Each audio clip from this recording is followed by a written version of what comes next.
विखिलेश, आज इस तालाब में कूदकर अपनी जान देने जा रहा हूं। क्यों? क्योंकि तंग आ गया हूं इस अकेलेपन से। न कोई साथ देने वाला है, न कोई साथ रहने वाला।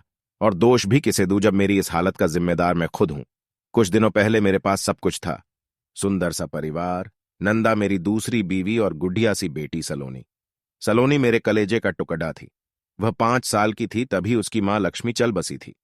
छोटी सी उस बच्ची को मैंने कभी मां की कमी महसूस होने नहीं दी थी। मैं अपनी बेटी की परवरिश अच्छे से कर रहा था, लेकिन मेरे रिश्तेदारों का कहना था कि मां आखिर मां होती है। सलोनी को मां की जरूरत है और इसलिए मुझे दूसरी शादी कर लेनी चाहिए। लेकिन मैं तैयार नहीं था, क्योंकि जानता था कि सौतेली मां सौतेली ही होती है। आखिरकार मेरे अपनों की जिद के आगे मुझे घुटने टेकने पड़ी ढी और मुझे नंदा से शादी करनी पड़ी ढी। शुरू शुरू में सब ठीक ठाक चला, लेकिन धीरे धीरे नंदा अपना सौतेला रंग दिखाने लगी।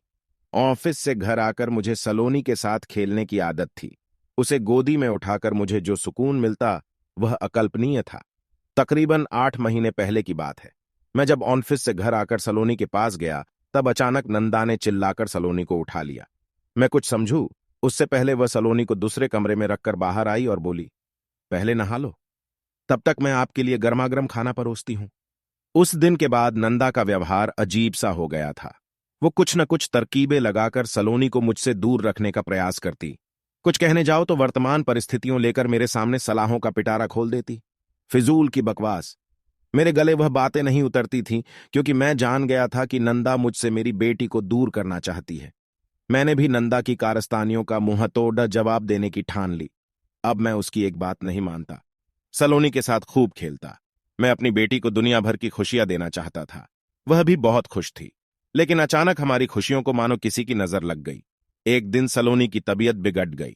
मेरी सांसों में बसी सलोनी को सांस लेने में तकलीफ होने लगी। मैं डर गया। मेरा दिमाग सुन्न हो गया। मैं फौरन सलोनी को हॉस्पिटल ले गया। लेकिन यह क्या, उस दिन मेरी बेटी जो हॉस्पिटल में गई वह गई। डॉक्टर न मुझे उससे मिलने देते थे, न उससे बात करने देते थे। मानो सबका व्यवहार नंदा सा सौतेला हो गया था। 2 दिन बाद नंदा की भी तबीयत बिगड़ गई, सो उसे भी हॉस्पिटल में एडमिट करना पड़ा। लेकिन मुझे नंदा से ज्यादा फिक्र अपनी बेटी सलोनी की थी। मैं अपनी बेटी को देखना चाहता था, उसे प्यार से गले लगाना चाहता था, उसे चूमना चाहता था। लेकिन कोई तो कहे कि वह कहाँ है, किस हालत में है। बस एक दिन डॉक्टर ने आकर मेरे हाथ में 2 कागज थमा दिए और बोले, यह तुम्हारी बेटी का डेथ सर्टिफिकेट है और यह तुम्हारी बीवी का। मैं सुन्न सा अपनी जगह पर खड़ी ढा रहा। मेरे सामने खड़ी ही नर्स बोली, तुम्हारी बीवी ने तुम्हारे लिए एक संदेश छोड़ा है। क्या? कोरोना के इस महामारी में अगर हम एक दूसरे से दूर रहते तो आज साथ होते। मेरे हाथ से कागज छूट गए। तालाब में कूदने से पहले मैं आपको एक सवाल पूछना चाहता हूं। आप ही कहिए, कौन बुरा था, मैं या सलोनी की सौतेली मां?